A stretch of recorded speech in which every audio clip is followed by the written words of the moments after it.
Oh, hi there. Look at these two images. You've got 1 second to pick who looks like the more competent leader. Researchers at Princeton showed pairs of photos like these hundreds of politicians to ordinary people. 1 second, no names, no slogans, and 70% of the time, people correctly guessed who actually won a real congressional election. Just from the face. 7 out of 10? That's not a coincidence. And your brain just did the exact same thing at the beginning of the video without asking your permission. Okay, but that's probably because the people in the study were shallow, didn't follow the news, whatever. Nope. The subjects were Princeton students, high IQs, the kind of people who argue about macroeconomics over breakfast and consider themselves completely rational. And their intellect got flattened in 1 second by some ancient habit they didn't even know they had. Here's a version of the same thing you've probably felt yourself. If your favorite podcaster or scientist gets caught in a huge screw-up or a flat-out contradiction, the first thing your brain does before you've even processed what happened is go looking for an excuse. The context was different, or that's not what he meant. Researchers at Emory put die-hard partisans in a brain scanner and showed them video of their favorite candidate directly contradicting himself. And something strange happened. The parts of the brain responsible for cold logic basically went to sleep, just switched off. Meanwhile, the areas tied to physical pain and raw emotion lit up like a Christmas tree. Your brain doesn't experience criticism of your hero as disagreement. It experiences it as someone physically hitting you. And this is the moment your high IQ turns against you. In that moment, your intellect isn't acting as an independent judge. It's acting as a lawyer your fear just hired. Smart people aren't immune to manipulation. They're just really good at proving to everyone, including themselves, that their emotional choice was actually the only logical, correct one. But that lawyer never explains why we're drawn to a certain type of person in the first place, even when that person is talking complete nonsense. Remember, if Leopard is attacking your tribe and your chief steps out of the bushes and says, "Okay team, let's weigh the pros and cons here, and congratulations, you're all dead." What we needed wasn't an analyst. It was the loudest guy with the biggest club screaming, "Follow me," and just running. Even if he ran in the wrong direction, his confidence alone probably saved lives. Fast forward to today. Anthropologists have shown that deep, baritone-voiced politicians win elections more often. Being tall adds roughly 80% to a candidate's odds of winning. Symmetrical face gets automatically read as a marker of health. What does any of that have to do with managing inflation?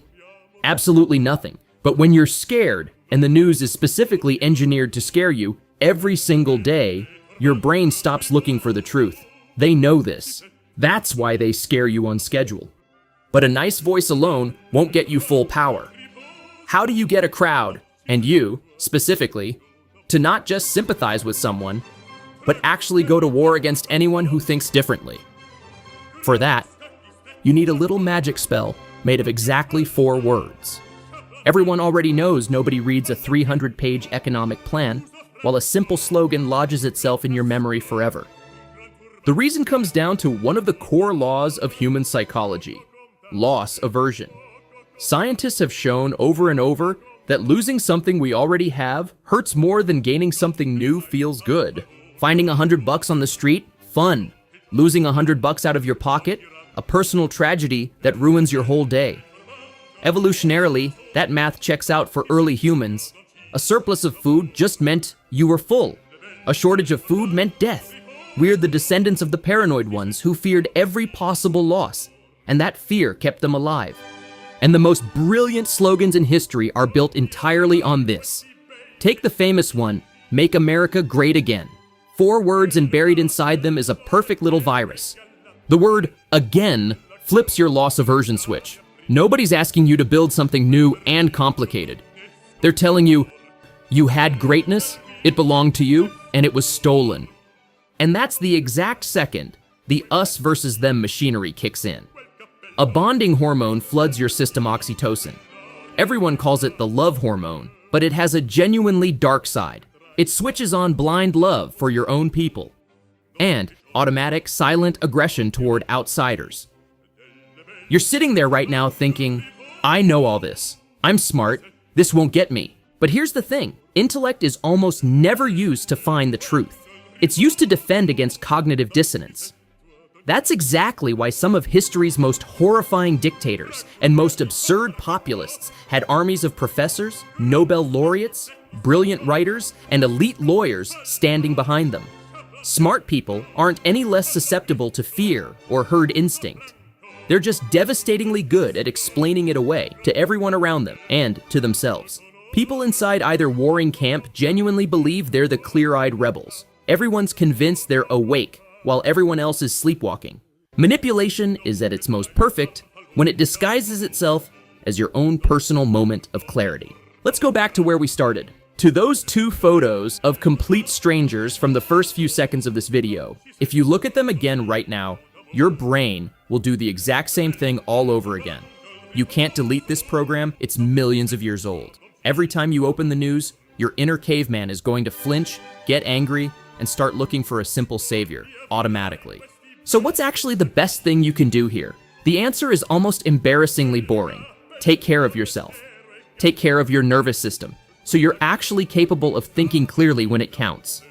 The 20-minute rule works surprisingly well. Physiologically, stress hormones peak and start fading within about 20 minutes. Give it that window, and that exact same headline will usually look either wildly exaggerated or just plain ridiculous.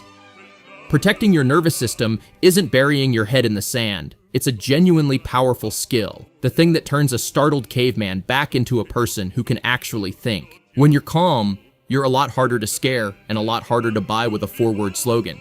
The time you allow yourself, free from stress and fear and at peace with yourself, is perhaps precisely what distinguishes a thinking civilization from a controlled crowd, at least for now.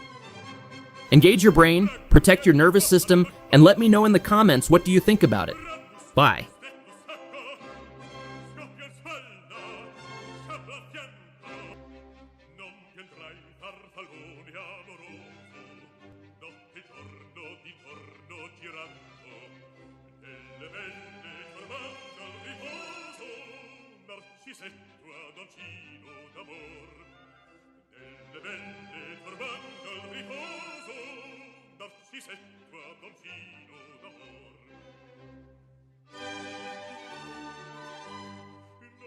Avrai questi bei pennacchini, quel cappello leggero e gallante, quella chioma, quell'aria brillante, quel vermiglio d'ognesco